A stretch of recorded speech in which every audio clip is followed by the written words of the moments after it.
ನಾವು ಬದುಕಿದ್ರೆ ಅದನ್ನ ಅನುಭವಿಸ್ತೀವಿ. ಸೊ ನಾವು ಬದುಕುವುದು ಫಸ್ಟ್ ಪ್ರಯಾರಿಟಿ ಆಗ್ಬೇಕು, ಆರೋಗ್ಯವಾಗಿ ಬದುಕುವುದು ಫಸ್ಟ್ ಪ್ರಯಾರಿಟಿ ಆಗ್ಬೇಕು. ಸೊ ಹೀಗೆ ಅನ್ಕೊಂಡ ತಕ್ಷಣನೇ ಎಲ್ಲಾ ಚೇಂಜಸ್ ಮಾಡ್ಕೋತಾ ಇದ್ದಂಗೆ ಕ್ಲಿಯರ್ ಆಗ್ಬಿಡುತ್ತೆ.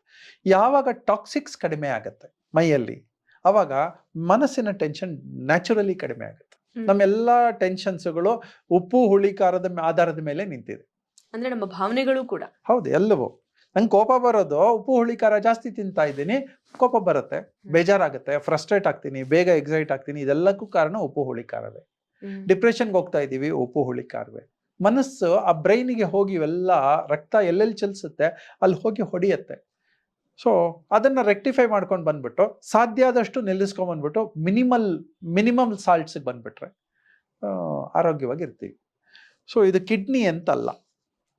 ನಮ್ಮಲ್ಲಿ ನಾವು ಹೀಗೆ ಯೋಗದಲ್ಲಿ ನಾವು ಇದನ್ನ ಸರಿ ಮಾಡಬೇಕು ಅಂತ ಒಂದೇ ಒಂದು ಪರ್ಟಿಕ್ಯುಲರ್ ಇಶ್ಯೂ ತಗೊಳ್ಳಲ್ಲ. ಇಡೀ ದೇಹವನ್ನ ಸರಿ ಮಾಡ್ಕೊಳ್ಳಿ